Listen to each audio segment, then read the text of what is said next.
movies in 10 minutes or less, starting now. A girl, named Audrey Winters. Audrey Winters is a high school student, a senior, who is taking media studies, and her best friend is Leroy, who apparently is gay and has a lover already. Audrey Winters' parents divorced. Her father, named Paul, left her mother for another woman. You know, those cliche stuff. And she has a brother named Dudgy.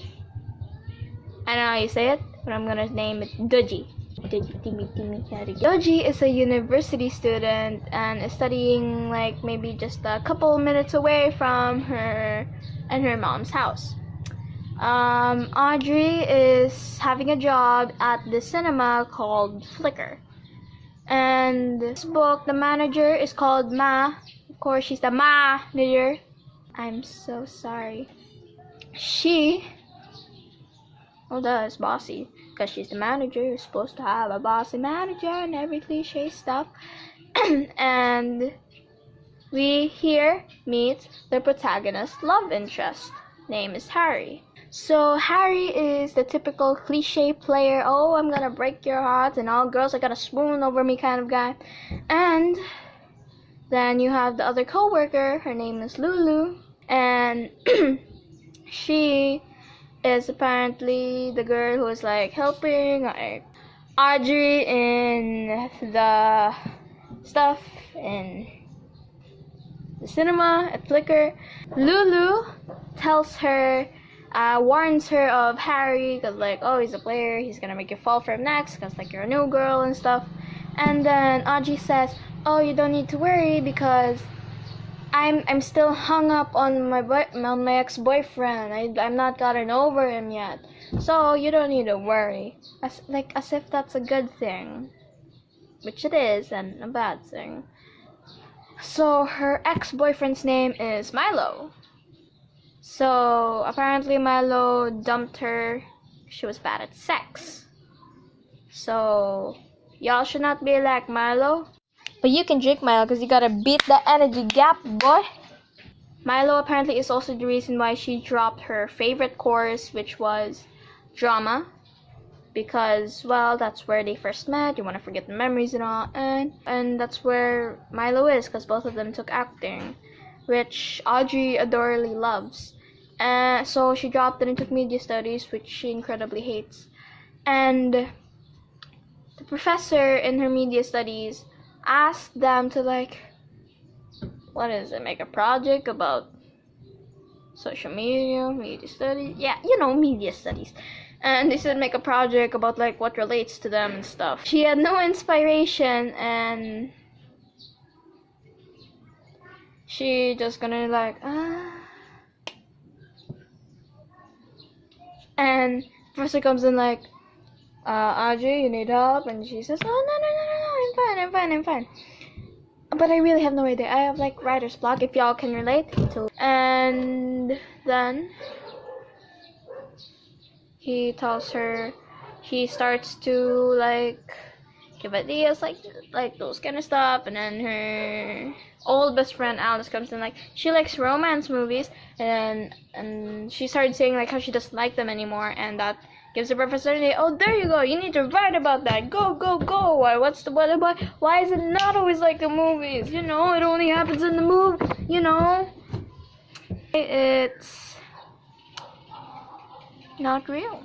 Why it's always not like it. And so she starts this survey where she's like, oh, look at this. Oh, look at that. Oh, what's your favorite kiss in the movie? Oh, what's your favorite scene? Oh, what's your favorite? He helps her by asking his followers, oh, what and like that. And then after that, she interviews this person. Sorry, what's this? A relationship therapist, kind of like that. Relationship therapist, and she also asks her, and yeah, she kind of gets the information she needed, and she was able to pass it. After that, back at Cinema Flicker, Harry finds out that Audrey is an actress, and she ends up in his zombie movie. And in that zombie movie, she decides that she'll just be her, that she is going to be a zombie bride. So Rosie, the rival, like in every person. Like, oh, you always gotta have someone to hate the protagonist, you know? And also after her love interest, you know?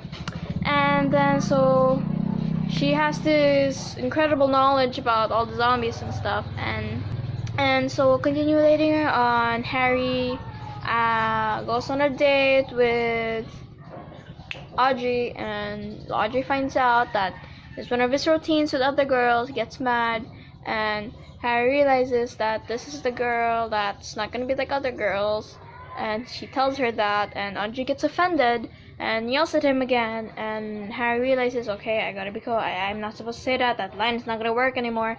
And so later on at work, he starts being nice, he starts not flirting with her anymore, and Audrey hates it. She's tired already. She's like, oh no, please flirt with me again, cause I'm lonely and stuff, and she just decides that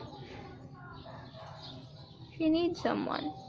And so continuing on, so Harry and Audrey soon later gets into a relationship in a few months. After those few months, here comes the mom. The dad has made them sell the house. He wants them to sell the house because for a stupid reason he needs money for his new wife. And his other reason is that, oh, you guys don't need a big house anymore because he's in university and you are going to be in university too. This house is not going to be only for your mother. This house is too big for your mother and stuff. And her mother got angry because the lawyers agreed to his statement, agreed to his offer, and she started wrecking the house and stuff. As soon as she stopped, she got crazy. Doji brought back in and helps her get into the hospital. Audrey's almost tired. She started like calling and texting Harry, but Harry never replied. So the next day after that, they're having this zombie run. Audrey gets the reason to why he was not, calling or texting, or not picking up her calls. It was because Rosie and him hooked up last night, And she got mad, and Harry got upset. He started crying, because like, oh, fudge, I lost the girl that I truly wanted. I lost the girl that could have probably liked me for me. The girl that could have, like, changed my life, and like that. A little time skip, and then the protagonist, Audrey, is accepted to these schools, and her friends are like, oh, I'm gonna back you up, we're gonna beat Harry up, like that. And then Harry like sets up this sweet little thing for her, like that.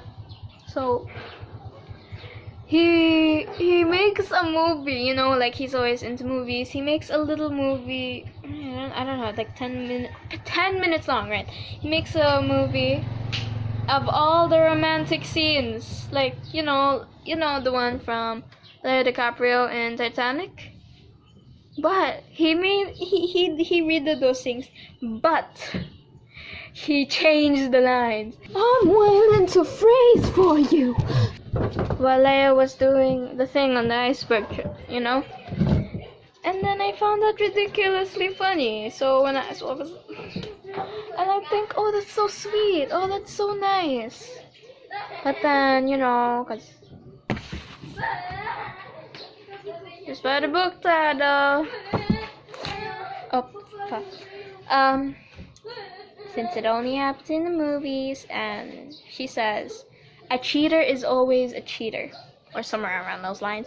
And she says, I'm sorry, but I'm not getting back to you. I'm not getting back with you. I'm sorry, and like that. And there the book ends. But thank you so much for watching. I hope you find this entertaining. I'll see you next time. Bye!